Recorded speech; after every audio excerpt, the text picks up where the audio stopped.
pickup. Can you hear me, Steve? Dollar. Yep. I can hear y'all. Right. Are we now on all for YouTube? One moment. We're getting there. So we used a budgeted amount. 2 miles to. Steve, can you hear us? Yep. Yep. And we're back on YouTube. Yes, sir. So we got disrupted in this meeting by bad comments, kind of hacked. And if you want to join the meeting, if you're an applicant out there, you'll actually know their name if they try to join. Be able to let you in through the waiting room. And if you are somebody else who wants to make a comment, why don't you try emailing us? What would be the right email address? planning@grandcountyutah.net. Okay, planning@grandcountyutah.net. And we'll see what we can do about letting you in. We're gonna go ahead and proceed with the meeting. We were in the middle of, I think, Chris I think making. I'm done. That was a very dramatic ending. Okay, then I think we are, Elisa's going to do 2 discussion items here. First one is understanding Moab area housing continuum. And I think she has a really good slide to put up.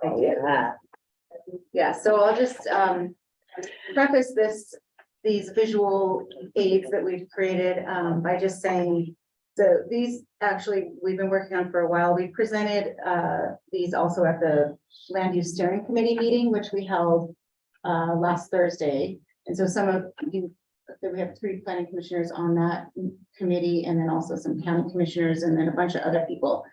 But that meeting was really productive. We had a great roundtable discussion with lots of different perspectives on the future land use plan and kind of the whole debate around increasing density and the pros and cons of that in our community. But the whole kind of context for all of this discussion really is, it relates to our housing stock and sort of the gap that we have currently, which this graphic here kind of tries to demonstrate, which is, this is what we're calling the Moab area housing continuum. And it's kind of a snapshot of what our current housing stock looks like in Moab. Of course, there's probably some other housing types that we're not capturing in here, but these are the main ones. And so we, all the way down from the alternative dwellings, which we're going to be talking about tonight with the applicants that are that have proposed their rezone request. For that, those are including long-term camp parks, Lisa, you hit your share screen again. sorry. No, I think that was mine. No, I think I hit the share screen. Yeah, 70 seconds yeah, in. I have to go back and Just a great graphic. it is. It'll take me just a second. You're gonna have to let me in again, sorry. Are you safe? I don't know if you don't go by Frank, do you?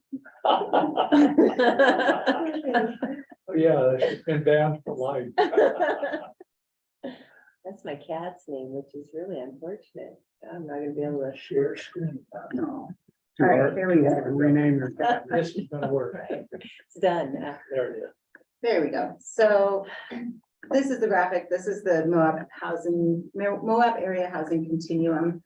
And we're looking at currently what is on the market when we go and just do a search for real estate listings. And so this was just from last week. We did some research and found that there were 23 total available single family homes on the market, and the average listing price is $861,560. So that would equate to an average monthly mortgage payment with our current mortgage rates, which are insane right now, around 7%, $4,500 approximately for your monthly mortgage payment. And that would require a household income of net $183,400. So that's with somebody probably making over 200,000 gross, and that doesn't come very often in our area. And this was So, cutting off the really high Right. end one. right, we took out the really big multi-million-dollar luxury properties to kind of make this more of a realistic calculation for the average listing price. So it kind of continues down. It doesn't get very much better here with the duplexes and townhomes. And then you get down to the condos, which we do have more of those on the market right now, which is good. But these are, you know, you have to kind of keep in perspective. These are for like probably a single person or a couple, because they're anywhere from like 400 to 700 square foot condos. So 1 bedroom to studio apartment condo type units. So those are a little bit more doable, but still that's going to be a one segment of our population and not affordable to a whole bunch of, you know, a whole segment of our community. We found that there were no multifamily apartments for rent right now on the market. There might be some word of mouth, you know, opportunities, but largely that is pretty hard to find. And there is like a waiting list with HASU for all of their affordable apartment developments. And then we have the alternative dwellings, which we, you know, kind of group together like RV type lots. And there were 4 of those available, roughly around $780 per site for the rental rate. So that kind of gives you this snapshot, and we're going to keep this current. We're going to try to get it up onto our website, and Grand County Connects to provide sort of a dashboard where we can keep updating it and keep track of our progress this way. But so ultimately, you know, when we are looking at the future land use plan and trying to figure out how to provide housing, we need to see where are the gaps. And so obviously multifamily is a big gap that we've identified just through this. And then when we go kind of looking forward, we've been collecting data on all of the approved projects through the city and the county, as well as San Juan County. And so we're trying to kind of put a visual aid together for this. So you can see we have our HGHO projects that have all been approved. Those are in process and going in. We have Arroyo Crossing, of course, which is 300 units, and those are income restricted. So that's great. We're going in the right direction with a lot of these projects. Of course, they're taking a little time in terms of people getting their construction loans and their bonding in place, and all of that takes time. And I think with the way that the whole industry is at this time with high interest rates and external factors that we can't really control, these things are taking longer to go in. But the city also has a bunch of really big projects that have been approved. This Abbey subdivision, for instance, this is 86 units. I'll try to zoom in if I can. Nope, it's not letting me on here. Oh, here, I have it over here so we can zoom in. So that is actually going right over where Powerhouse Lane is. I'm sure you guys are familiar with that. I drive by it every morning. It's a nice big open field, but it's going to be a big subdivision. And most of those are single family lots. I don't think it's really anything multifamily. There's an HGHO project that is multifamily. That's the Viewgate Terrace project right over here. That's 122 units. So that is one that's going in that will be helpful in that way. And it's deed restricted for workforce, local workforce. And then up here in the university area, there's a bunch of proposed townhomes and some other possible units going in. So the other big one that we're looking at here is down in San Juan County, a proposal here for roughly 3,000 units. But this is something that's kind of still in the preliminary stages out the South Valley community, and it's all on Sitla land. So this would be, several years out. But a lot of these other ones, we're looking at probably 1 to 5 year kind of timeline. So this will also go up on Grand County Connect, so we'll keep updating it and filling in where a new project is approved. This is all kind of to give the perspective that we need in order to make good decisions when we're planning for housing in our future land use plan, and where, certain types of density should go, and in relation to what's already what's already in the works and coming down the pipe. Anybody have any questions on this? I add one more facet to that, Elizabeth. That was fantastic. I've been waiting that first graphic for a long time. Yeah, I'm gonna add a couple more figures to it, though. Okay, Median household income in Grand County is $51,000. At 28% of your net, that means you can afford a $240,000 house. yes, Every unit that gets built that costs more than $240,000 is real estate getting occupied by things an average person can't afford, plain and simple. Yeah. So yeah, no, that is. there's our target goal, 240. We do want to add the median area income onto this graphic as well. I'm on the census website right now. I also want to add the poverty rate in Grand County in 2021 was 11%. That's high enough. They gave us a little yellow caution sign next to it. So feel good stuff. Yeah, it's pretty hard to deny kind of what we need to be doing in diversifying our housing stock. But with that comes, we have to do good planning. We have to figure out where that is most appropriate. And that's what we talked about that at this land use steering committee on Thursday, and we're gonna continue to reach out to the public with our public workshops around the future land use plan in April, and then we're gonna do another one in May and check back in with the steering committee. So. Yeah. But yeah, this was kind of the gist of my staff report on this, and just letting you all know that we're keeping track of things and trying to provide that context for future planning. Do you guys know any more about those couple larger, the Aggie one, the Abbey, as far as any kind of deed restrictions? Oh, I haven't found out yet about that, but yeah, that was something the commission was commenting on when I presented this, was that we should add to the data, because I have a spreadsheet that goes along with this map. How many of the units are deed restricted for workforce or for income, and we'll make sure that we get that data in And we know there. nothing about the South Valley community as far as Right. projection. I don't think we know. And Opie, why do I keep struggling with this concept that San Juan County just doesn't have that much water to? they don't. That's certainly a long-term plan. One of the things Kevin said afterwards, I mean, that's years out. They don't have the water for that right now. Right, They, of course, they've got a lot of Colorado River water if they want to use it, but, if they could use it. right, I mean, Right, that but was one that's thing gonna be very Laurel, different. that's one They thing don't- Laurel and maybe they Tony don't just. have a great priority date on their water. It's not here. Right, I mean, the thing that Laurel said the other day was, at least what I got out of it, maybe Opie, you disagree, is you want to try to get water out of the Colorado River now, you're probably SOL. San Juan County, if they're gonna get water out of the Colorado River, they're gonna need to get permission from either Glen Canyon National Recreation Area, Canyonlands National Park, or Grand County.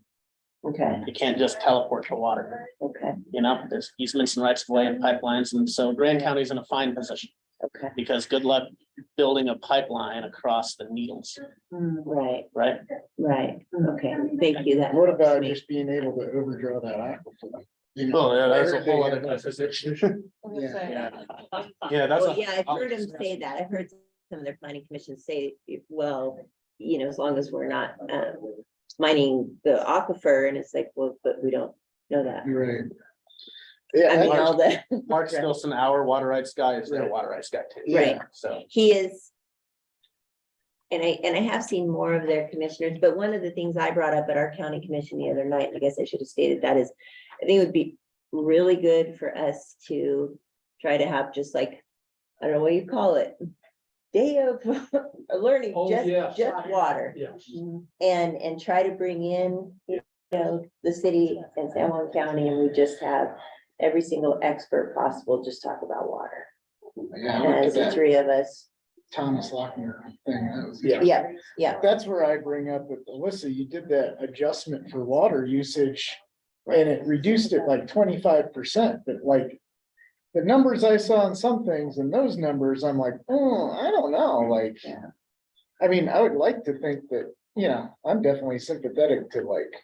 Portable housing but Of like, course. you know, density, trading density for water we don't have is definitely, I think about it, Yeah. you know, a lot. Yeah, we're going in really good at that. Yeah, another thing, I'd also, like, I've been working on Steve's, you know, HDHO and what, I mean, in no criticism on that, it's just like some of these HDHO things, they are not. It's not something in some of the condos, it's not like, oh, hey, you know, we can have a child in there. It is Yeah. one bedroom. It's a stepping stone. Stuff, and But it's that's like, part of the housing. well, continuum. I see we've been focusing on that, but the single family home, I'm like, that's really like, ooh, that number needs to come down as well, not just that missing Right. thing, Yeah. but that's Yeah, just no, some of No, my yeah, right, comments. right. Mhm. Dan, do you want to say, you're. Yeah, I was just gonna say on your multifamily, I mean, we've got a big gap there. Yeah, We need the multifamily. Mhm, For sure. Even in my RV park, the one cabin that I do have, that is a 2-bedroom. I've had families in there, right. they take the 1 bedroom and the kids got bunk beds and stuff. It's tough. It's just less than 400 square feet. That's tight Yeah, that's- for a family of 4. And, you know, they manage as long as it's short. we do have some multifamily slated on Arroyo Crossing, correct? I think there's some, yeah. Right, yeah. Yeah. So that's good. Yeah, you have a little bit, and I'm not sure if mine on Powerhouse project. On the Abbey, okay. Right, I just looked at the layout. I don't know what he actually has planned, but there's a couple of lots on there that could actually be multifamily. They're extra large lots, so yeah, that's a possibility on that. Whether what's planned or not, I don't know at this point. Like I said, I've just seen the infrastructure plans and lot of stuff, so. But yeah, if you're multifamily, if we could push that a little bit, or we have a 2 or 3 bedroom apartments. Yeah, go ahead. I just wanted to add, I don't think that was on the diagram, but I know that there are 2 multifamily apartment proposals for the top of Mill Creek Drive. One is the Bynums, or his organization. There's another, I think the name of it is Jackson something, but there are a couple of I've proposed. heard of a couple out there, I'm just not sure exactly how far they are. Yeah, I know there are. One of my hats, I work at the fire department, another is I'm the chair of the housing authority. And so I see some things that come in and out, and I know that we've started to see some plans through the fire department for both of those projects, but you never know how far out they are. I think we have those on there, but they're proposed still, so I think we just kind of highlight them in orange and have like a unit number on there. But we're not gonna put the plans up yet because they're still in process. They're not, yeah, they could always not happen, Right. right? Okay. Okay, I guess we're ready for the update planning road map. But I just realized that this is our new planning staff. Is that right or Oh, not? yes, Mikel. And I don't think we've all been introduced to her because I think it was not at a planning commission meeting, right? I think you're right. she was at the future, yeah, the land use. Yeah, so Mikel Layton, she came from Arizona. She joined us a week ago. We've only been here for like a week. Yeah, and so we're super happy to welcome her to the planning and zoning team, and she's doing great so far. Yeah, happy to be here. Great to have Have you you. found housing? She found out, I know. It was literally a miracle. Yeah. Anyway, okay, I think we're ready then for the update on the planning roadmap for 2023. Great. Share screen. So the reason I'm sharing this with you all again is we had this on the agenda for the county commission for the last meeting, but it got bumped, just because there was I guess there was a lot of things on that agenda and it was gonna take a little bit more time to go through this.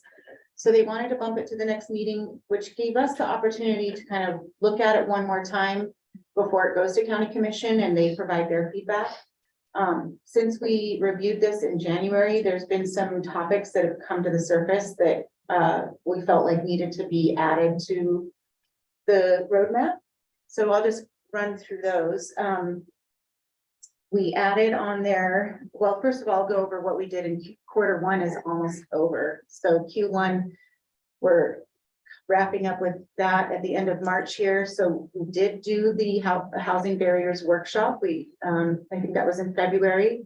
And a lot of these things that are listed here under this item are kind of related to the outcome of that workshop. And so we formulated some recommendations for land use code revisions. We've definitely flagged the topic of looking into how we could offset or amend other county requirements that are burdensome for the small developer.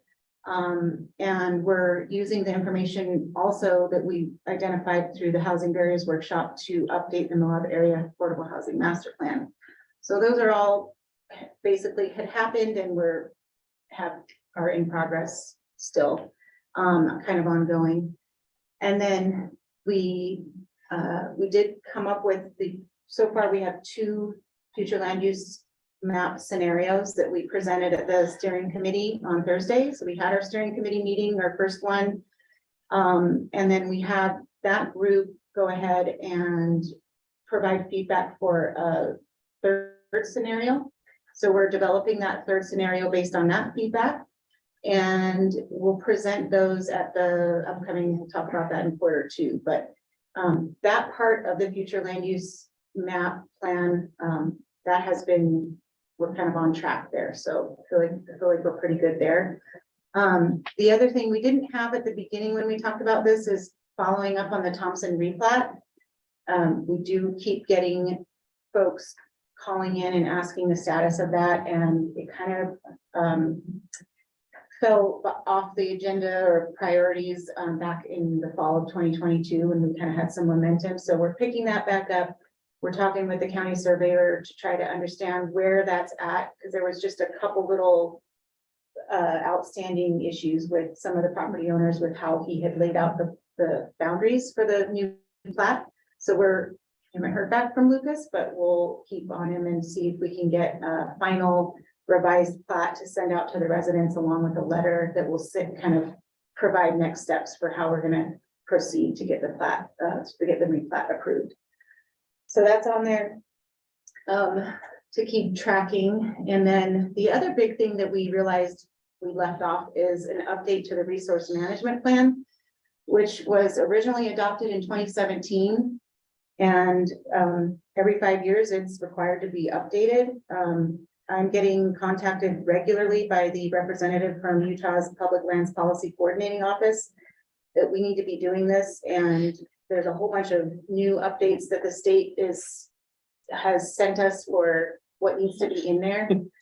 Lots of materials, lots of new things. So it's going to be a project, and I'm not sure how we're going to tackle it. We need to maybe contract somebody to help us with that, but it's something we need to be pursuing. So I'm putting it on the list. So for Q2, we have, I don't think this changed too much, except that I kind of rearranged some of the priorities just a little bit in order to make more sense of the order of them. But we're really going to be focusing on getting the future land use plan wrapped up and getting that public workshop, public feedback in, and then continue to work to adopt the affordable housing master plan, which that'll take a little bit of time through that whole quarter as well. And let's see. We also included in Q2 to implement the land use code updates that would come out of the future land use plan. So if we can get the future land use plan adopted by our goal was June, that we could start to implement some land use code updates as well during that time. Let's see if anything else really changed in that. Oh, we wanted to flag, this came out of the recent conversations with the planning commission, and I just wanted to make it more of a talking point when we present this to the county commission. And to make sure that this is something they want us to focus on, staff time to recommend amendments for the HGHO eligibility requirements. And also the rules and regulations in regards to language that could help to increase lendability with Freddie Mac and Fannie Mae. We actually did have a really productive meeting with a lending group out of Park City. They came and they've been talking to HASU and trying to help make sure that there's better opportunities for lendability for some of these income restricted units that they have. And so there's some language that they recommended that we could add into the rules and regulations that wouldn't necessarily threaten the whole idea of restricting for ownership, but it could give the lenders a little bit of an out so that in case it would basically just make them able to lend to people instead of having to just flat out deny it. So there's some language in there that we're going to be proposing, hopefully, if that's what the commission wants to see. Lender from Park City is like Fox meet hen house. Well, Well, I ain't taking no notes about affordable housing for some county, man. no, but so they have been doing a bunch of new deed restricted housing stuff there. So they're deep in it. even more My than we girlfriend are. can't afford any of those. Isn't our Just- HDHO actually Just- modeled off of a Park City plan? It would have been, At least in part. yeah. Good. Does anybody have any questions about quarter two priorities? Because that's really coming up. I know there's a lot there, but we have the workshops for the future land use map. Continuing to work with the consultants. Their next phase of working on the housing study for us was to provide some direction and guidance on how we can incorporate or improve our density bonus incentives in our land use code. And that would also be related to our future land use map and new MFR zoning districts. Were you planning to do any more with that subcommittee with the future land use code in that? Okay, Yeah, we're trying to like finalize that and give it to the commission. Is that- yeah. Okay. Yeah, but I think we were gonna do another steering committee meeting. I have a timeline for that. It's not linked. But that's gonna be in that Q2, I think so. At this point, it's gonna have to be in April. Yeah, probably. which is like 3 Yeah. days. It's in 2 days, yeah. Last time they did the research source management plan, the state gave some money. Right. Are they doing that I again? think there might be some, yeah. think- And I also know there was one organization, I think people pooled money that got lots of data together. I can't remember what that organization was, but it's somebody they contracted with. And so you could pull out a lot of data that might be relevant to resource management. I They don't know do if that's provide gonna go on. resources for the resource management. Yes, So, good. yeah. It's state mandated. It's Yeah. good that they're funding some of it. Yeah. Good. We'll tap into that for sure. Sorry, Alyssa, who's your contact at Flipco? Dylan Hoyt. Hoyt. Mhm. Yeah, he's been great. Okay, if there's no other comments on quarter two priorities, move on. Quarter three, we were looking at tentative priorities would be finalize the land use code updates to implement the future land use plan and the Moab area housing plan. Focus on the efforts for the future land use in Thompson Springs and Crescent Junction, since those are kind of being parsed out right now, focusing on the valley at this time. So we kind of have to push off Thompson and Crescent Junction. I mean, we really want to wait until the replat is done anyway to work on Thompson's future land use map. So that'll be kind of a whole, another effort, working with those citizens out there and having workshops and whatnot. I don't know if by then we'll be able to wrap up a resource management plan update, but that could be a goal. We have a possibility for working on, this was all in here before, but the Dark Skies version 2, which the city's really spearheading, and we were gonna kind of try to be consistent with what they're doing, and haven't really gotten that far on it, So so. I laughed only because does that mean plagiarize? Be consistent with what they're doing, and they're really active on it. Well, we've actually had a few meetings with, their planning staff and with Joette we have like a somewhat of a little committee going that we touch base and kind of talk about what they're doing and how we think we would agree with it or not, and how we want to, eventually we need to do our update. But yeah, that's definitely kind of a little lower on the priority list at this point. Take my comment back. It's okay. Begin discovery into water-wise planning best practices and successful examples from other communities, and start to reach out to water planners. So that hasn't changed. We put that in Q3. I think we want to wrap up the future land use plan and then try to get to these other really big priorities in July, September. Let's see. Yeah, that's all related to the water stuff. And then Q4, these are probably all things that we would just begin to start talking about and developing. But of course, water-wise is at the top, water-wise land use code updates, and then possibly start developing a climate action plan in partnership with the city. Then a question mark here is revisiting the noise mitigation efforts and public outreach around that. That would definitely be something to highlight with the county commission and to see if that needs to be included on this year's list for priorities. And then something that just came up, this is new, this last thing here, we've been in conversation with Maddie from Active Transportation and Trails. They are gearing up, they have a really active board at this time, and they're gearing up to want to update the non-motorized trails master plan, which hasn't been updated in a while, I think it's 10 years or something.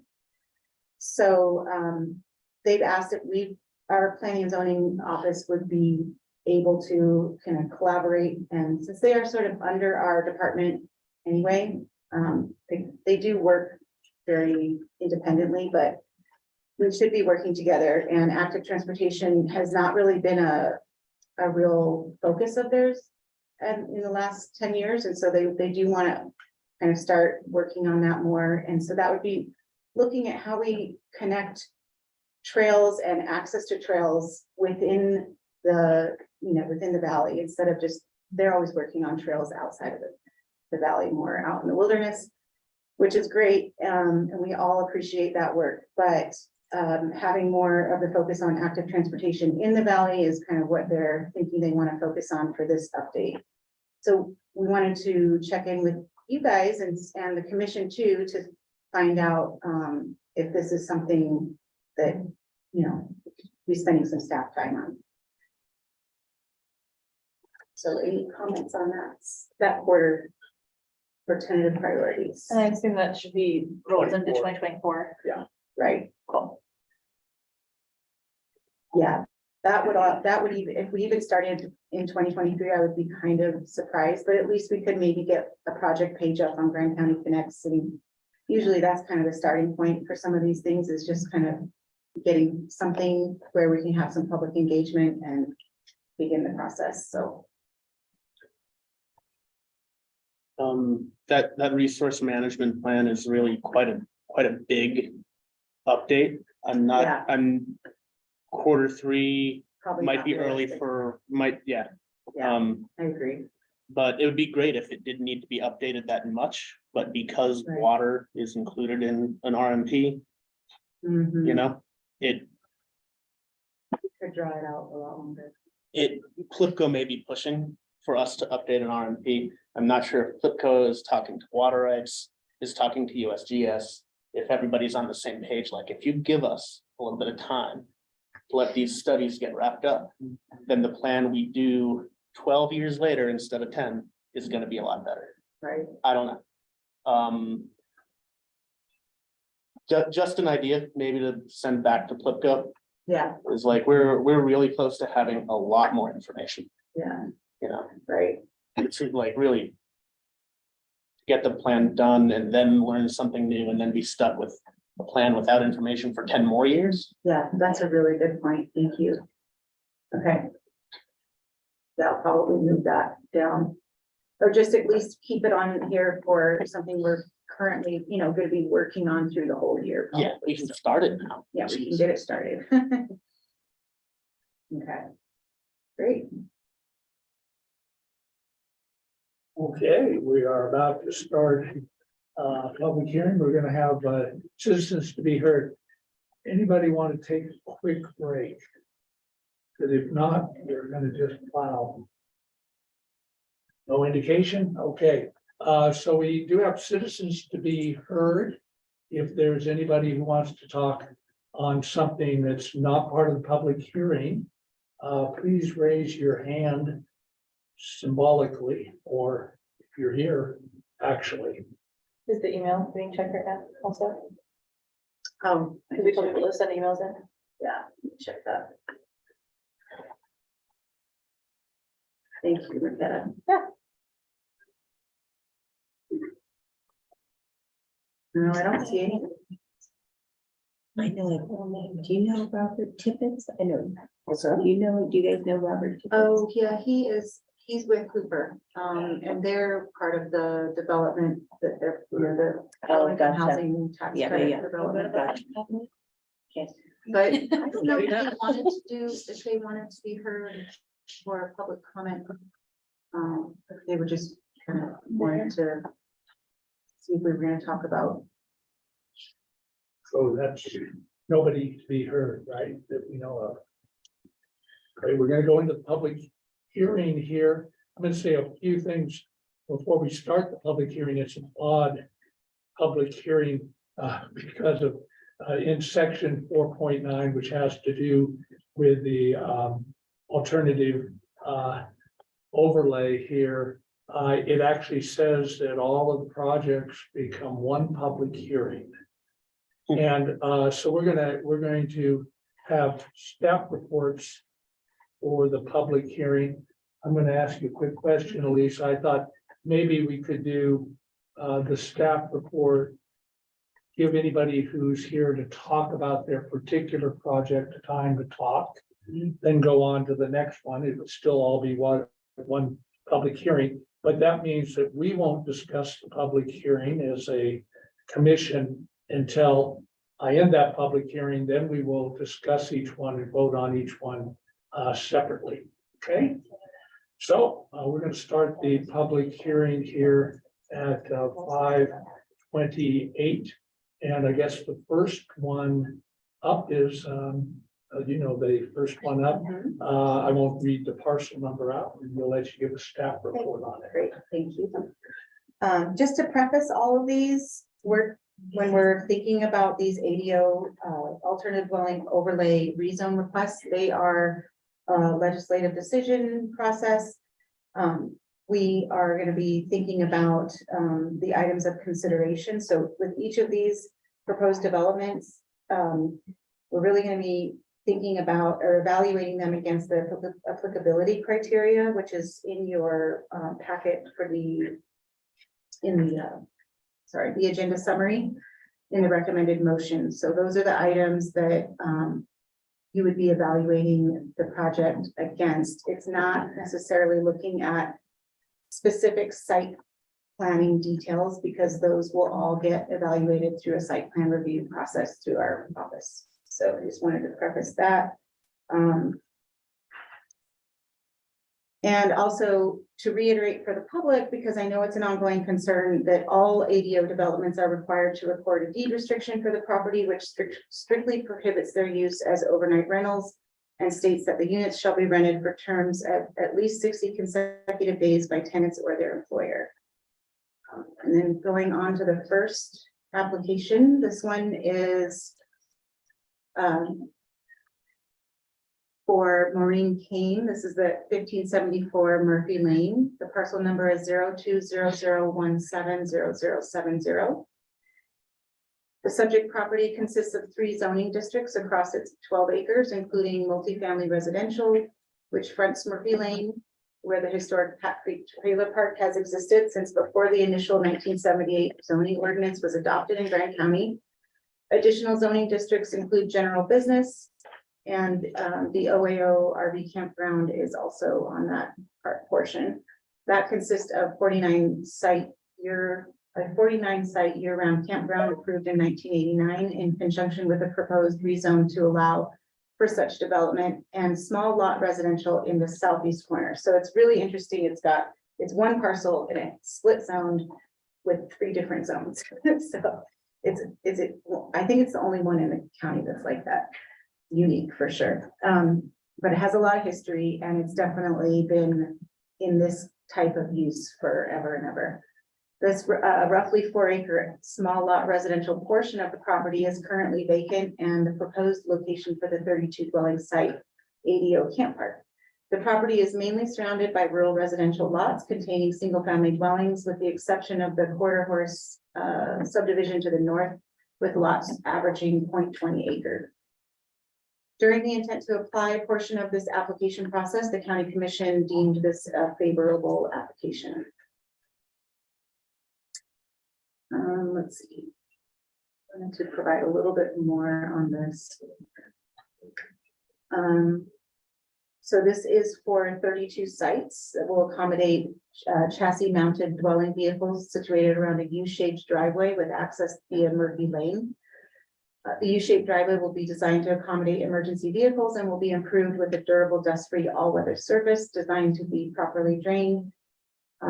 The application, the master plan that they provided is in compliance with our land use code section 4.9. And each site will be connected with sewer, water, and electrical, and processed through a building permit and other required agency approvals. While not required, residents will also have access to existing common facilities on the property, including bathhouse, community kitchen, laundry, covered pavilion, dog run, and playground. Existing landscaping on the lot will remain and be enhanced with individual planting for each site. And that's all I have for the staff report on this one. Does anybody have any clarifying questions?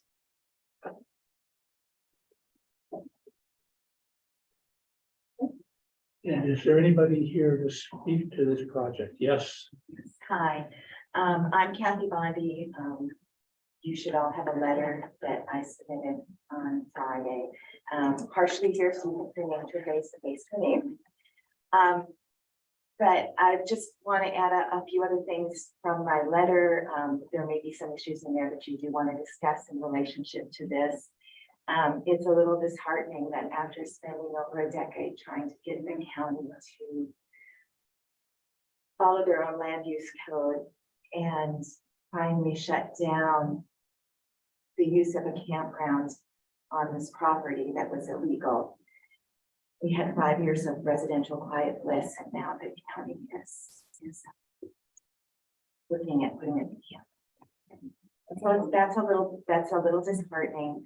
I do appreciate some things about this proposal in that they're set back from the residential properties on Murphy Lane, that there are hookups. Generators were a huge issue. Campfires were a huge issue.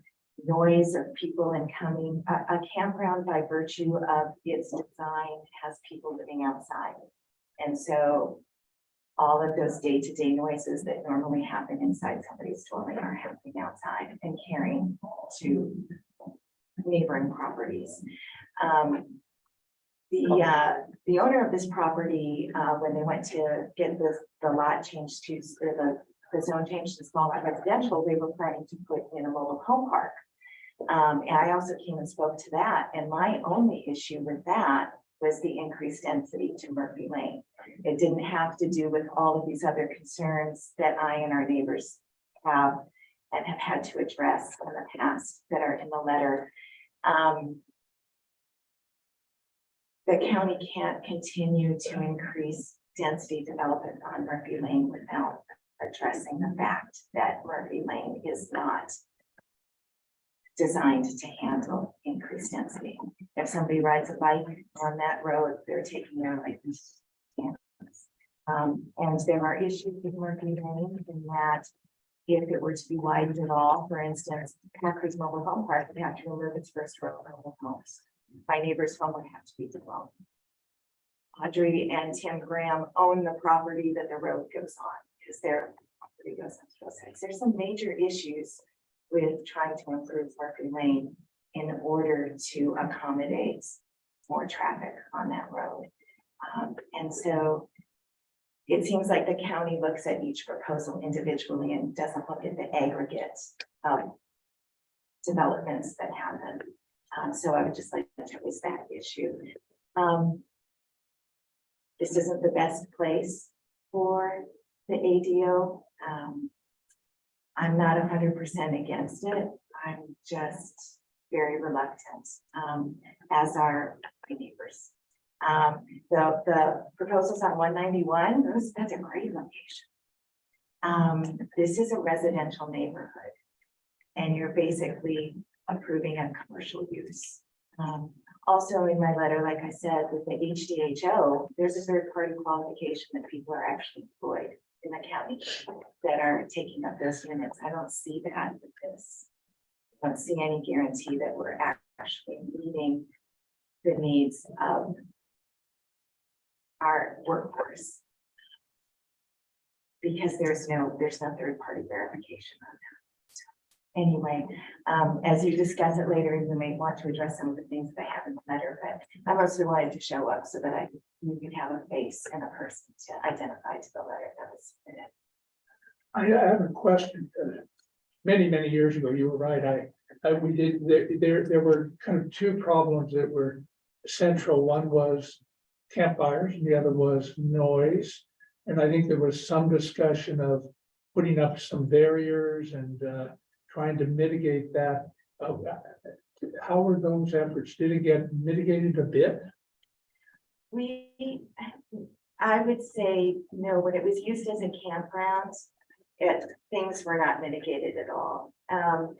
And unfortunately, it was those of us that were neighbors who were the ones who would go to the people and say, it's after 10 o'clock, you're in a residential neighborhood, we're trying to sleep, you need to shut it down. We are so much closer to the property than management is. They're almost a block away in general terms, because they're over in the mobile home park. And so, you know, they weren't impacted by it, but we were impacted by it. There were calls to the sheriff's department.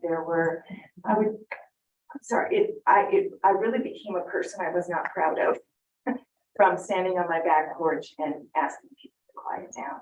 So hopefully that's not going to happen again. Anybody else here to speak on this proposal? Yeah. As the owner of the only one that's existing right now, RV park that is long-term, your noise, campfire, those concerns are pretty good. My rules basically say, and it's in my lease, that if you violate that 10 o'clock continuously, you will be removed from the property. Most of my tenants, well, let's say all my tenants are workforce. I do have construction hands. I do have just various, from nurse to city workers, county workers, Utah Power. So I've got a pretty good diverse, there's housekeeping, stuff like that. I think only once in the last 4 years did I have an issue with somebody partying late and music. And basically what it was, he passed out in his truck and left the music blaring. So they're pretty good. Of course, I live on the property. most everybody is pretty good about that, because I keep, you know, I point blank tell them, I said, we need to all get together and live together, and you got a good place to stay. Good luck finding something that can accommodate you. So my construction workers, yeah, you see them on a Friday afternoon or Saturday day, or even a Sunday. But 10 o'clock rolls around, usually everybody's pretty much done. If anything is going on, they'll take it inside, so the noise has not really been a big issue. Fires, I kind of tell everybody, it has to be contained, it's just not some rocks put out and whatever. I said the best thing you can get is one of those little propane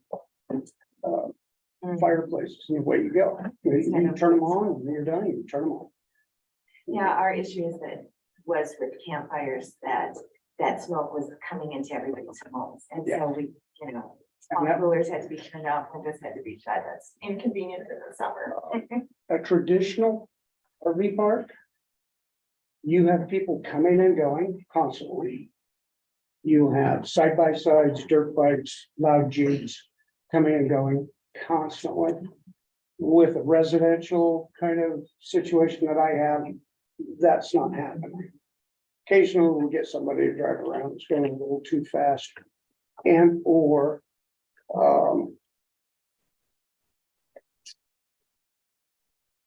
what was I lost my train of thought.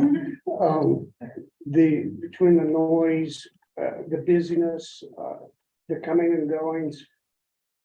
The workers come, they go to work, they come home, they go shopping. It's not one of those, I'm gonna go hit this trail, tomorrow I'm gonna go hit in and out, in and out. It's not like that.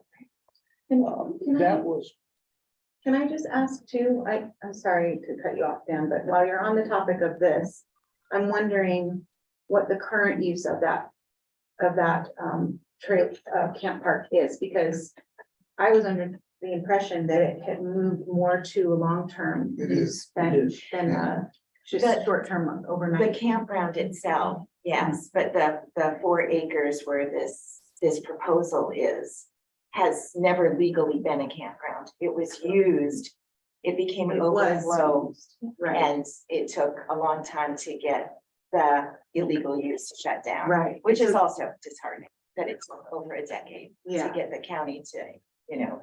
Gotcha, yeah, Yeah. but now that is under control. We have enforced the outcome of that whole 10 years of Right, now Conflict. there is nothing on those 4 acres right now, yeah. Just to be clear, we're not proposing an overnight rental campground And here. it's, Right. and it's a So- completely different sort of, I would say, era in terms of code enforcement for. I do realize that. We're yes. We really have something. trying Yeah. to be really on it with enforcing overnight rentals. And now that we have the OAO, the overnight accommodations overlay districts, those are very clearly identified in the county where you can have overnight short-term rentals and where you cannot. And then wherever you can't, wherever it's not allowed, then we enforce it. So. But it's enforced by, somebody has to make a complaint, it's not monitored. We are working on a whole different process, actually. We want to be, we're moving to a proactive Okay. enforcement on that.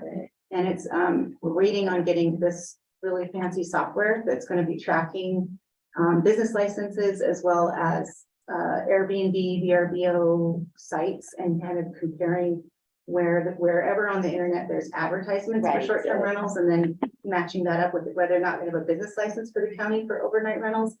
And that's how we're gonna be able to increase the proactive enforcement. So, yeah, we're trying. Yeah, and I do realize that this is not the exact same use as the illegal use that took place before. It's just still, there's some reluctance because we've had very bad experiences. Right. Thank you both. The next item, or the next part of the public hearing is the proposal for developing 2850 South Highway 191. Okay, so this property consists of 2.4 acres zoned highway commercial. Just gonna make sure that we're on this one. Yeah, 2850 south, yeah. Okay. And is currently vacant. The property is bound by Nations Towing on the south, the recently approved and under construction Oars rafting facility to the north, and on existing single-family residence with carport and garage also to the north. The adjacent parcels to the north and south are both zoned highway commercial, and the property to the rear is zoned rural residential and consists of single-family dwellings. This application also was part of the ITA process, their intent to apply, and the county commission deemed this a favorable application. I will. So this proposal is for 36 dwelling sites that will accommodate chassis mounted dwelling vehicles situated, no, I think. Is this the right one? Sorry. Yes, this is it. Also a U-shaped driveway with access to Highway 191. The need for a UDOT highway occupancy permit will be determined and evaluated during the site plan review process. Let's see. We have the standard requirement that the access driveway will be improved with durable, dust-free and all-weather surface. Each dwelling site and associated parking space will also be improved with the dust-free durable surface. And each site is designed with full sewer, water, and electrical hookups, installation of which will require approval and permitting through WISA and the building department.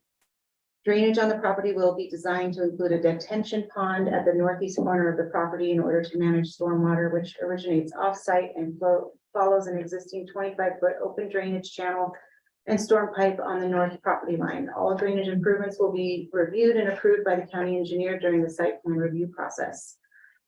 Proposed landscaping on the property includes corner pocket plantings that will be required to include one drought-resistant native tree or shrub per the dwelling site as required in the ADO development standards. And that's this basic summary for that one. I'll put the master plan up. You can see all the layout there.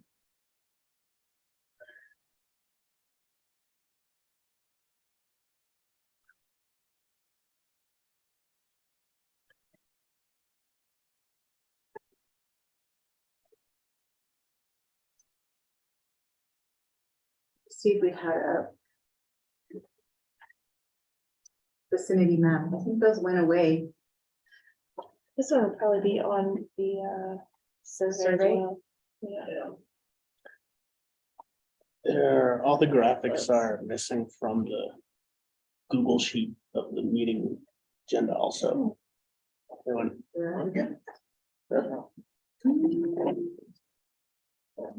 Oh, I'm looking at the agenda that Reese got sent. That's the one I got. When you're on, when you just open up from the agenda center? No, when I opened it up from my email, the one you emailed out. Oh, You have the PDF version. If you're looking for the vicinity map, if you allow me to share, then I've got it pulled up here from Sure. just the satellite image. Careful, Steve, don't be rude. Just trying to help.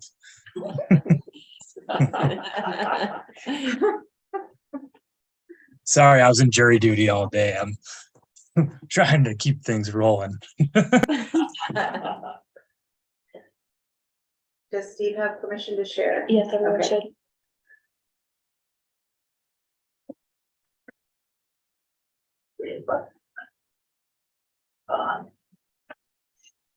There we go. Thank you.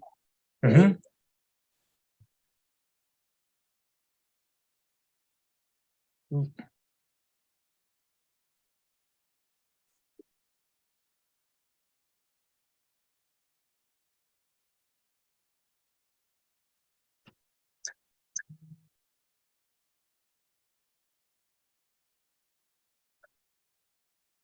Tony, maybe you can answer this question or maybe not, but we talk about UDOT traffic studies.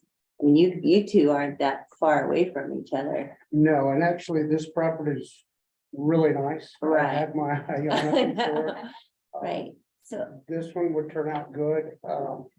They do not have the conflicting lanes, as a deceleration lane. Gotcha. For, what is it, Spanish right, trails right.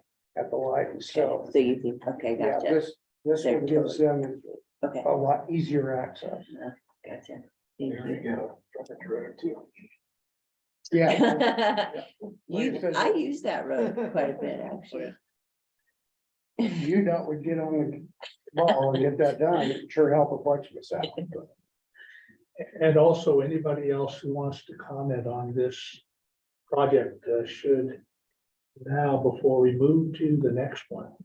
I just have a curiosity question. So they're, just out of curiosity, your debt doesn't require them to do a traffic study for that, or do they? Yes. They do. They're just saying Okay. it, they think it'd be easier. Got it. Okay, Yeah, thank you. Thank you for the yeah. clarification.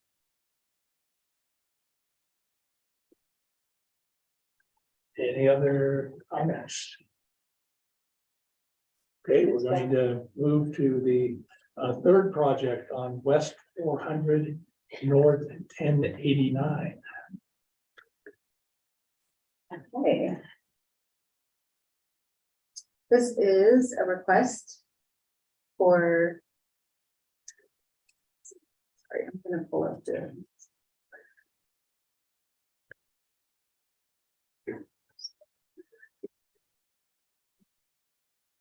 So this alternative dwelling overlay rezone request is proposed on a 3 acre parcel of land zoned rural residential. The property is bound on the north and east by Moab City property operating as the sewer treatment plant.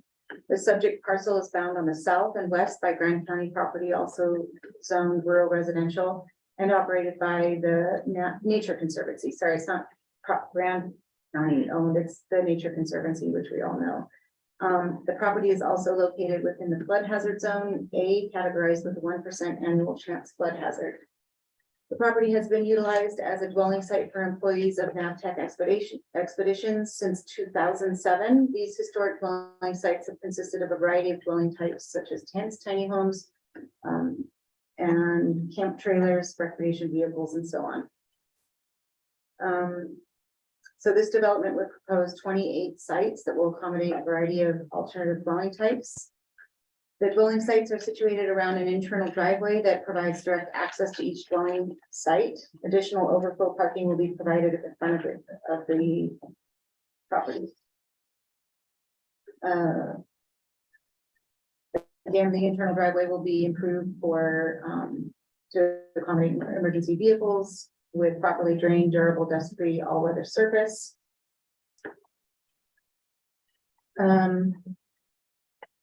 Because the development offers sites that can accommodate a variety of dwelling types, the proposal includes a community kitchen and bathhouse. Instead of having individual hookups, developments of which will require coordination and approval with the health department and floodplain administrator. The applicant has had initial discussions with both of those departments regarding developing in the floodplain. So that's something that they know that they can move forward with, but it's just going to be a little bit extra working with the floodplain and fill holes basically. If approved, existing natural landscaping on the lot will remain and the amount of vegetation on the property meets the planting requirements for each site as defined by Land Use Code 4.9.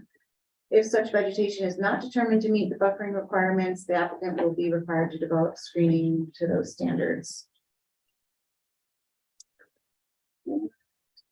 Bring up the master plan for that one.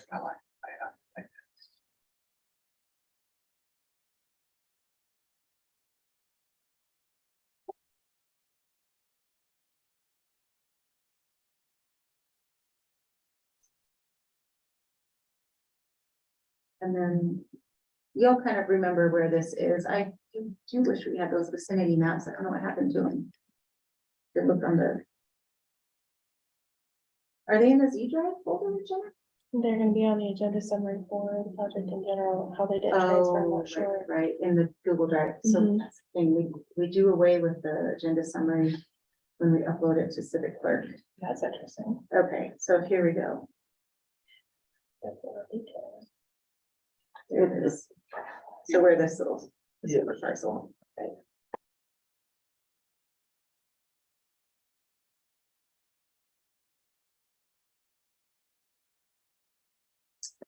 So any questions, clarifying questions on this one? Did I miss Any, anything? No. Okay. Thinking about the agenda stuff, sorry, I was thinking about what you just said, the agenda summary not getting uploaded. Yeah, we need to talk about that. Yeah. any comments? And my from- brain was still thinking. Any comments from applicants or anyone else on this project? I think we had previous applicants for the other projects waiting to speak, but I don't think it was clear that applicants should be speaking at Oh. the time. Maureen was on for her Oh, project. It's still on. I believe so. Yeah, Yeah. she Good. is. We'll do that at the end then. Okay. I just wanted to say, first of all, kudos for NAVTech for trying to provide housing for their employees. Other people have probably thought about this, but just a small concern from here would be fire in its Yeah. location. So however that can be mitigated, but yeah. So that's included in that's so. Overlay sign.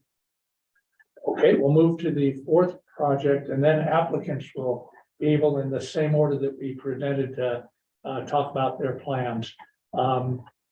So this is at 2380 South Highway 191. Okay. Share my screen. Here's the project area right here.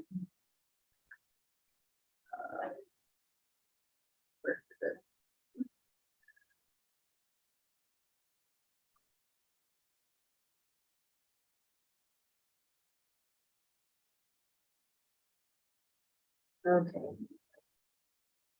This alternative dwelling overlay rezone request is proposed on a 13 site, or sorry, is proposing a 13 site camp, long-term camp park along with associated sewer, water, and electrical hookups for each site, living spaces, circular internal access driveway, landscaping, and drainage facilities as illustrated on the master plan.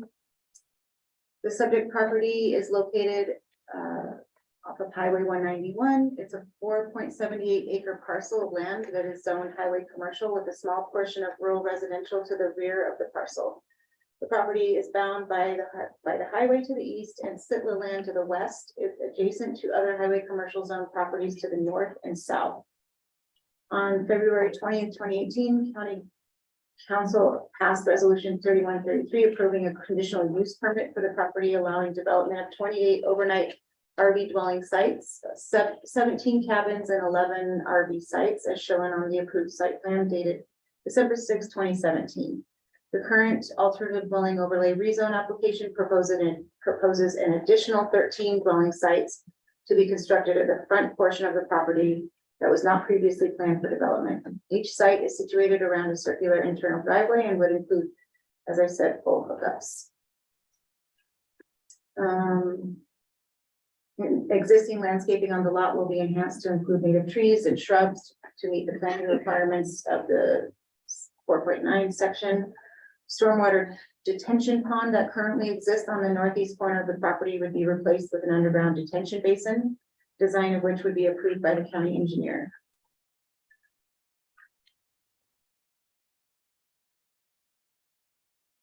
Bring up the master plan here.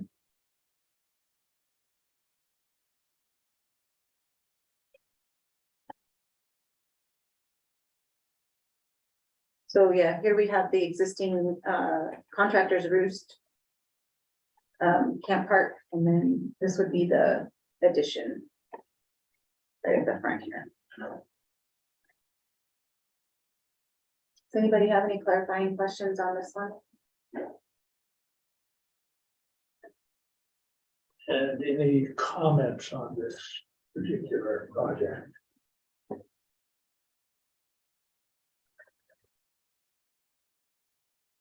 Okay. So we're gonna go back and let applicants, any who are here, talk about their projects. I guess Maureen is here, who is the person for the first project.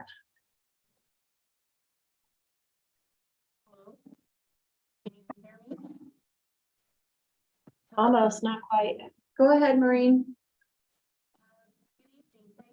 We can't hear you. How to unmute. There we go. We're good? Yeah, I think so. You sound a little choppy, but go for it. Thank you for letting me speak. I appreciate this opportunity. We have been trying since we bought this property in 2013 to make it a viable business for Grand County and Moab. This is our opportunity to do that. In the mobile home park that we currently own, all of the tenants work in Grand County and Moab in a variety of different jobs. Not everyone can afford a manufactured home. And so the opportunity for them to come in chassis vehicles, tiny houses, RVs, is an opportunity for them to find an inexpensive way to live in and work in Grand County. And that is what we are hoping to provide. Since these folks will be working during the day, there's not a lot of traffic that will be up and down Murphy Lane. Probably not as much as all of these off-road vehicles that go up and down the road. So we are looking forward to providing housing, an opportunity for folks to have affordable housing within the Grand County area. And again, thank you for letting me speak. Thank you. Do we have any questions for? Yeah, I would ask Maureen that, you had a fire out there last year. Part of the reason why you didn't develop the property in small lot residential was that the problems with expanding a road for fire trucks in there. That out of all these applications, yours makes, I'm not apprehensive about it, but the fire concern over there, just because you live next to the creek, is you have a lot of weeds that grow up there. And I just like that would be my concern with your property on that I would like to see like some preemptive, think hard on fire contamination on that place. We are required to put in a hydrant Mhm. by the fire department because it needs to be within 500 feet of dwellings. Mhm. And that is something when we come out to Moab, we will be speaking with the fire department about the best way to install that. Mhm. And regarding the road, having that circular driveway just makes it very easy for the trucks to come in and out. And we are still very grateful for the fire department and all the volunteers who came and made sure the entire manufactured home did not go up in flames. It was wonderfully quick response, and I do thank you for that. Thank you. Any other questions? Yeah, I have a question here. So we've heard some concerns over, I don't know if you'd call them nuisances, because I know that has a specific definition by law, but smoke, noise. What have you thought about implementing in terms of whether lease agreement or just rules of the property to help abate some of these concerns that neighbors may have? Right now, we don't allow any open fires anywhere in the campground. We have installed metal barbecue stands so that they can barbecue, but they are not allowed to have open fires anywhere. And that would be maintained within that 4-acre lot. Regarding noise, again, since they're hooked up to electric, they won't be running generators. And I don't know that this will be any noisier than any of the backyards that surround Ms. Bondi's property. Great, thank you. Other questions for the applicant? Okay, thank you very much. We Thank will you. move on. Oh, It's just a thank you. Okay, so thank you. It was just Maureen saying thank yeah, you. oh, good. Yeah. Okay. So then the second property that is on 2850 South Highway 191, is the applicant here to say anything? I don't think. No, and I don't see anyone else in the waiting room for We're gonna anything say else. no, okay.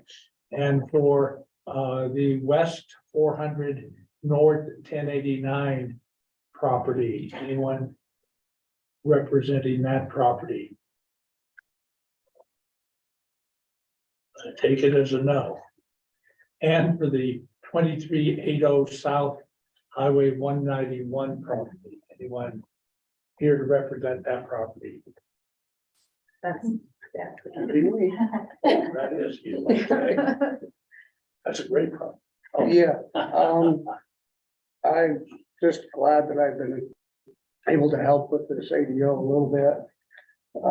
With my input, something that I built 5 years ago. As you see, what you saw, the 13 on the north side of the property, or south side of the property. East, excuse me, next to the highway. The west end of my property, I still have 6 units, maybe 7 that I can get in there. I actually have my master plan developed. As you're looking at this picture right now, you see those sites in the back. Originally, some of those were parking lots and some of those were cabins. They have not been built yet. I'm ready to build them. But anyway, like I said, I'll be back again to add those at a later date. I was hoping to do them first, but I got my civil engineer to get the front part figured out. The back's already figured out, but anyway. I think this ADO is something that Moab needs. People that are worried about water, I use a heck of a lot less water per site than your standard 0.17 acre residential lot. So out of the 3 acres that I currently have built, we use a lot less water than average residential homes would be using. Other than that, that's really all I gotta say. Great. Okay, then I am going to close. I have a Oh, few questions. You have questions? Yeah, Okay. so here we do you go. feel like that surround, like we were just talking about that frontage road stuff, this is things I've been thinking about, like, you feel like that area is moving towards needing that frontage road, like the neighbors and stuff? Yeah, so as I look at that, so from Plateau Yeah, south yeah, to Spanish Trails, on the west side of the highway, all those properties along there are affected right now. Luckily, the one closest, the 2805. If his entrance was 1,000 feet closer to Spanish Trail, he'd have the same problem I have. That deceleration lane would be affected. So, yes, this frontage road is something that's UDOT's actually looking at it pretty good. But they're also earmarked to do that frontage road, but also on the east side of the highway. They're supposed to be adding another lane, so it's a 4-lane highway with a 2-lane frontage road. Which, as Moab progresses, the traffic, everything else, it's gonna have to happen anyway. I sit there and I watch, I see the truck traffic northbound far more congested than the southbound truck traffic. So, yeah, they're looking at it. It's earmarked to be done. If we can get them to earmark some more cash for Grant County for our infrastructure. What's stated here would be great. It's just a big battle.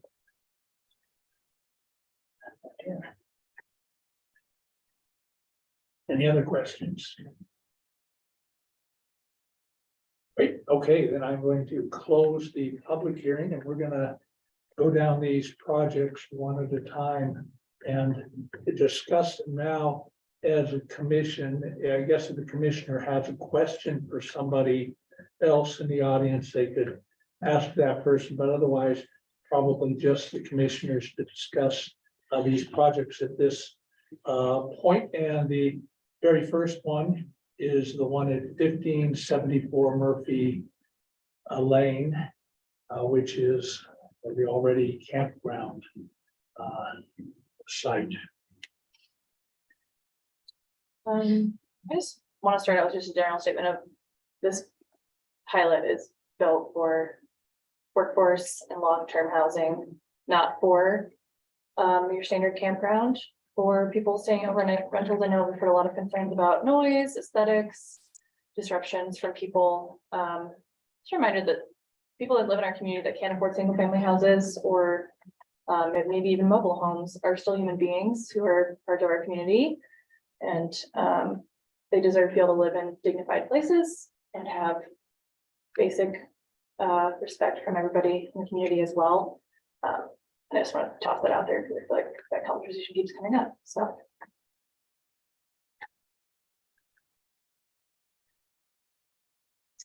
Yeah, I would just say that I hope that, with them, on terms of planning, when you guys are doing that site evaluation, really, go through fine tooth comb on the fire side of things. I work over there because they have some for plumbing and yeah, I will, seems like everybody there's a lot of retirees that live there and then everybody else seems to be in some kind of trade and they're just, working there temporarily.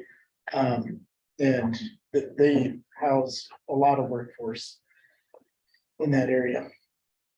So. We need to have a vote before we can have more discussion. Oh, yes, that's right. We probably ought to have a motion Motion, thank you. before we have more discussion. Do we have a motion on this? I move to send a favorable recommendation to approve the alternative dwelling overlay rezone and respective associated master plan for Grand County parcel number 217 and 70 based on the items of consideration. Second that. Okay. And now, do we have more discussion on this? No, sorry, No, this is a process one. Because this is a single public hearing, do we not need to only make a single motion? I'm going to, do you think that's correct? Because I get it, you're saying a single motion that might say project one, yes, project two, yes, this one, no. Any permutation thereof? Yes. It's one public. hearing. It's of course very new, Yes, this process, but I think that's not a bad idea, and I don't think it would violate anything to have a single motion. The problem is usually we have to have a motion before we go into discussion. so I've got an amendment to my motion. I move to send a favorable recommendation to approve the alternative dwelling overlay rezones and respective associated master plans for Grand County parcels number 217 and 70, 220 and 20, 32 and 87, 217 and 26, based on the items of consideration associated with their respective parcels. Pluralized. There we go. Do you have to read a second or? Just say you second it. I second. Wish maybe you guys would answer this question, but I know there's been a lot of fire prevention work being done in Pack Creek, working its way south on the creek, being done by Or yeah, our state fire. yes, Everybody. FM. Yeah. Oh, God, this Yeah. Duncan. Yeah, one, I state still can't fire. remember yes, do we know if there's plans, like are property owners in Pack Creek up that far working on that? Is that too far above, They started from one end and the other end, but they haven't been to the middle. That works. Are property owners that like amicable to that or? Yeah, is all that- the property owners finally signed off on allowing things to come in and, yeah, Well, so there's work being done Yes. in that direction. yes. And this is a conditional use, right? Like there, we made this so it could be. It could be strike, if there was so many strikes against them. They get their use pulled. Wasn't this how we did the ADO?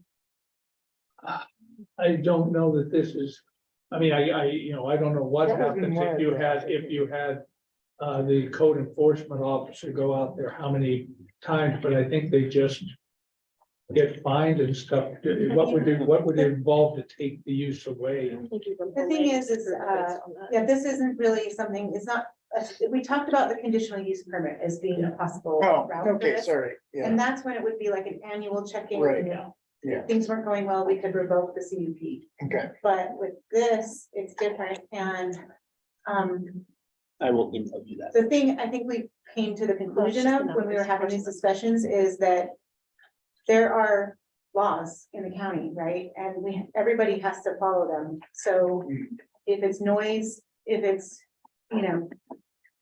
speeding on the road, all those things have to be, and they are enforced. And so like any other residential property, they would be subject to the same laws as everybody else. And, yes, I guess that's where we kind of felt like. And Lucy, I think you were gone, but we have a motion that involves all four properties. Right. And we're considering, right now, the motion on the table is that all of these would be approved. And obviously, if at some point we decide something else, somebody's gonna have to amend the motion, but we're gonna discuss all four of them. Great. I like it. Any more discussion of this first project? Okay, we're on to the second project. Oh, sorry, OB, I couldn't get my unmute there quick enough. Just for this first project, I want to acknowledge the frustration from area landowners on that. The county basically didn't follow their own land use code, and I don't know the whole history of how things might have been rezoned there. And that, if I put myself in those shoes, that would sting a bit, and I would certainly have some questions. I would say for myself, and why I would still be in favor of this ADO being sent through with the favorable approval would be that, it's still, I know there's several zones there, but in the fact that it's small lot, residential and multifamily, to me, that says that that's still an allowable thing for this ADO versus if there was like a general business tweak that was created by a prior illegal use. So just my own justification on that. Great, thank you, Steve.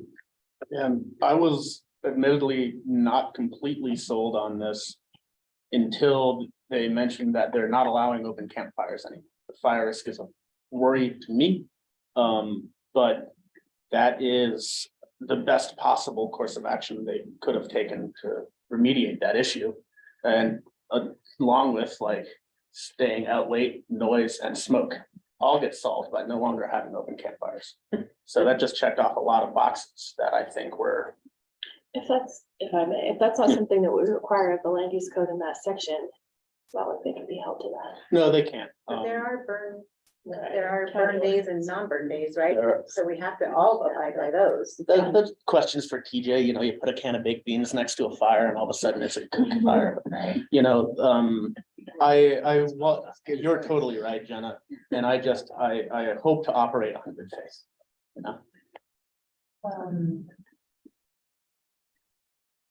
Tony, what would we do without you? I laughed out loud, at least, I'd also point out, this is probably the best place to we've got a place next to the sewer plant. And we also have two places right next to the highway, not high health zones.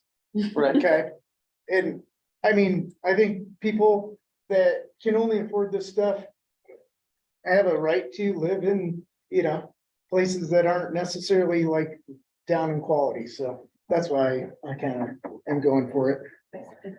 You're good, man. Okay, now we're gonna move to second project, 2850 South Highway 191.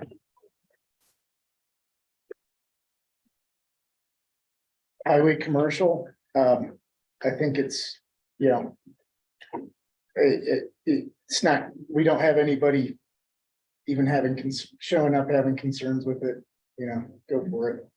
Pretty straightforward.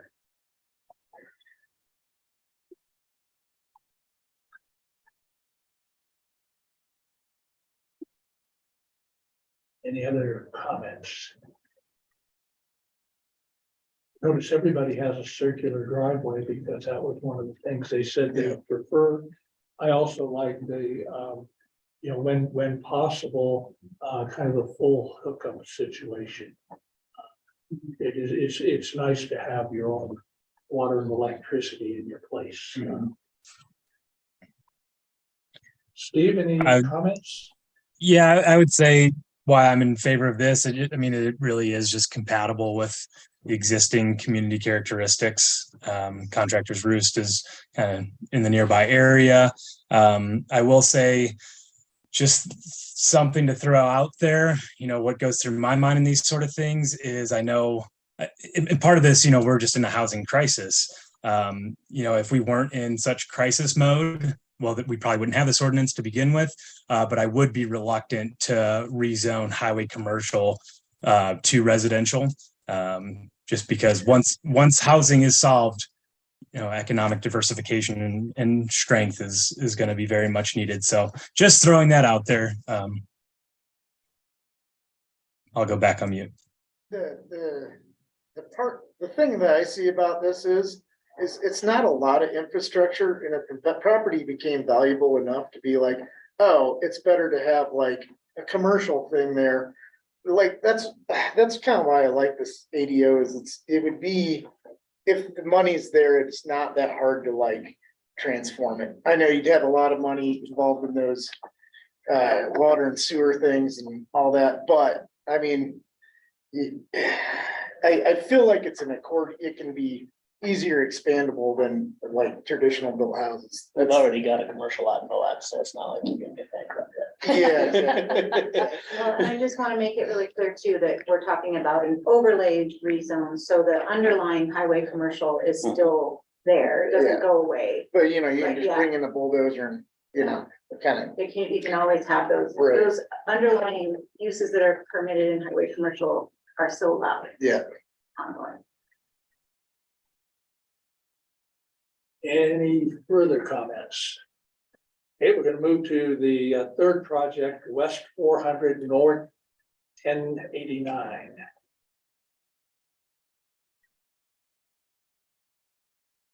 They have some scented candles. That's all I have. Some candles and bug spray. Yeah. Just note, Brian Martinez, the proponent for this one, has been involved with the ADO process since the beginning. In fact, it were tenants of this property initially who brought about the ADO overlay concept. This is the organic property for the entire overlay. Yeah, historic use. I'm all good on this.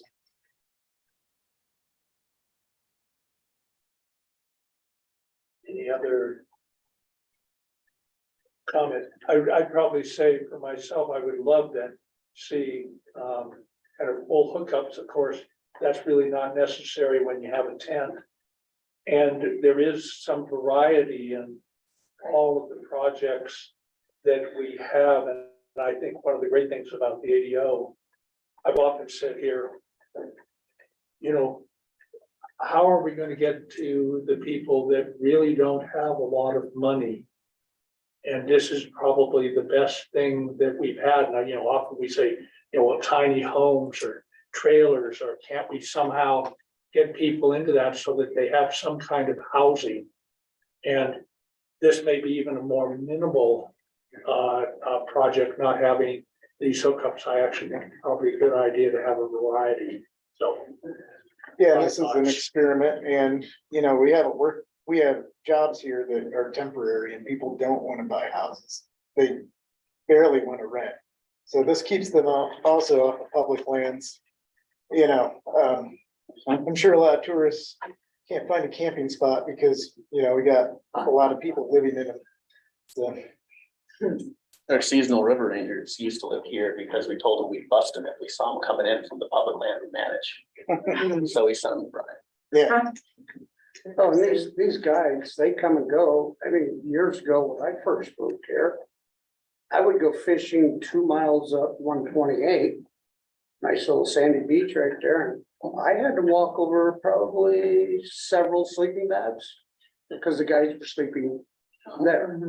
They couldn't afford the other places or they enjoyed the outdoors that much. So this gets them off of those kind of areas and gives them a little more, should I say, stability, security, yeah. Okay, I'm gonna then move to project number 4, which is 2380 South Highway 191.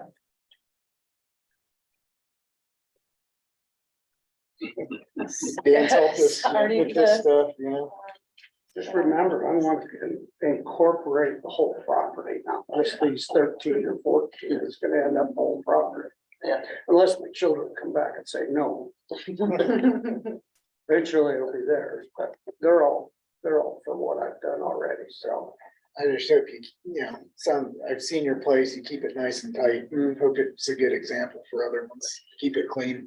It is also a nice example of historical use. Yeah. Yeah, right. And it's hard to imagine it bothers anyone where it's located, being actually out near, even nearer the highway, so.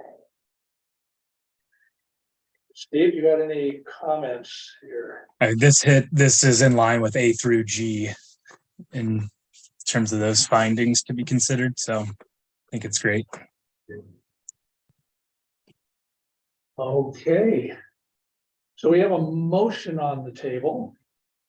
You want to read? You got it. Yes, re-say it. It's basically to send a favorable recommendation on all of them, but. The motion to send a favorable recommendation to approve the alternative dwelling overlay rezones and respective associated master plans for Grand County parcels number 2, 17 and 70, 2, 20 and 20, 3, 2 and 87, 2, 17 and 26, based on the items of consideration associated with their respective parcels. Those, what was it, A through G that Steve mentioned. Yeah, that's the motion on the table. Marqueta had seconded it. Any further discussion? How many people vote yes? And that's everybody here. So it's unanimous.